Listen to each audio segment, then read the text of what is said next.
दोस्तों अगर आप अपनी इंग्लिश को इंप्रेसिव इंग्लिश बनाना चाहते हैं, यानी आप चाहते हैं कि लोग आपकी अंग्रेजी सुनकर इंप्रेस हो जाएं, तो आपको छोटे छोटे शब्दों का अंग्रेजी में सही इस्तेमाल आना चाहिए और खास तौर पर एक जैसी मीनिंग वाले वर्ड्स में फर्क पता होना चाहिए। अब जैसे फ्लाई और फ्लोट, इन दोनों में क्या फर्क होता है? सिंक और ड्राउन, दोनों का ही मतलब होता है डूबना, लेकिन कौन सा वाला कब लगाना है। ऐसे ही ढेर सारे वर्ड्स आपको इंग्लिश डिक्शनरीज में मिल जाएंगे। इनमें से कुछ आज मैं आपको एग्जांपल के साथ सिखाने वाला हूं। मेरा नाम है सरताज एंड वेलकम टू सीखो ऑफिशियल शो स्पोकन इंग्लिश। तो चलिए दोस्तों शुरुआत करते हैं आज के इस एपिसोड की। सबसे पहले हम सिंक और ड्राउन में फर्क जान लेते हैं। दोनों का ही हिंदी में मतलब होता है डूबना, लेकिन बहुत सारे राइटर्स इन्हें अलग अलग जगह यूज करते हैं। उनका मानना है कि जब कोई जानदार चीज डूबती है या डूबकर उसकी मौत हो जाती है तो ऐसे में उसके लिए हम ड्रोन का यूज करेंगे, जबकि कोई बेजान चीज जब डूब जाती है तो उसके लिए हम सिंक का इस्तेमाल करते हैं। ये पानी का जहाज नहीं डूबेगा। अब हम पानी के जहाज यानी शिप की बात कर रहे हैं, जो कि एक नॉन लिविंग चीज है, बेजान है। This ship will not sink. आप वहां मत जाओ, आप नदी में डूब सकते हो। आप यानी कि एक जानदार की बात हो रही है, ड्रोन। बिल्कुल ऐसे ही दोस्तों तैरने को स्विम भी कहते हैं और फ्लोट भी कहते हैं, लेकिन कौन सा वाला कब लगाना है गौर से सुनिए। जब कोई चीज अपनी बॉडी का इस्तेमाल करते हुए तैरती है यानी तैरने की एक एक्टिविटी करती है तो उसके लिए हम स्विम का यूज करेंगे। मैं तैरना जानता हूं यानी मुझे आता है कि हाथ पैर कैसे चलाते हैं,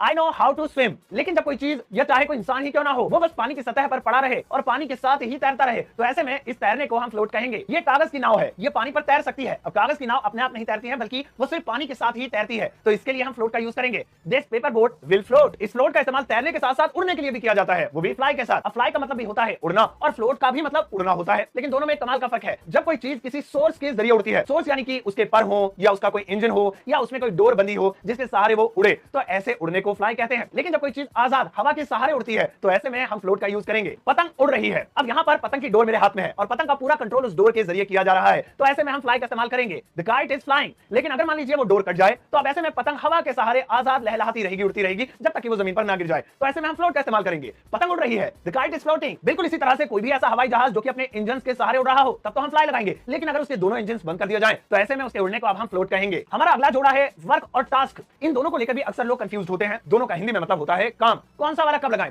भाई इसमें एक मामूली सा फर्क है। कोई काम जब हम पैसा कमाने के लिए करते हैं या फिर एक लॉन्ग टर्म के लिए करते हैं, लंबे समय के लिए, तो इसके लिए हम वर्क का इस्तेमाल करेंगे। मैं इस कंपनी में काम करता हूं, जाहिर सी बात है पैसे कमाने के लिए। I work in this company. उन्होंने मुझे काम दिया है और ये काम लंबे समय तक चलेगा, तो फिर से वर्क का यूज करेंगे। ही गैव मी अ वर्क। लेकिन अगर कोई काम बहुत शॉर्ट टाइम के लिए हो या किसी चैलेंज को पूरा करने के लिए हो तो ऐसे में हम वर्क के बजाय टास्क का यूज करेंगे। मेरी मम्मी ने मुझे काम दिया है कि मैं इस गमले को उठाकर छत पर रखाऊं, तो ये एक छोटा सा काम है, तो मैं टास्क कहूंगा। My mother gave me a task. Big boss ने उन्हें काम दिया, यहां पर वो काम कोई चैलेंज था जिसे पूरा करना था, फिर से टास्क का यूज करेंगे। Big boss gave them a task. चलिए अब आपकी बारी है। मैं आपको हिंदी का एक सेंटेंस देता हूं जिसकी इंग्लिश ट्रांसलेशन आपको मुझे बनाकर दिखानी है, और वो सेंटेंस है, मैं रोज सीखो ऐप पर आपके एपिसोड्स देखूंगा। इस सेंटेंस की इंग्लिश ट्रांसलेशन आपको इस एपिसोड के फीडबैक सेक्शन में लिखनी है और वहां पर आप अपनी पर्सनल राय यानी कि फीडबैक भी लिख सकते हैं। मुझे आपके जवाब और आपके फीडबैक का इंतजार रहेगा।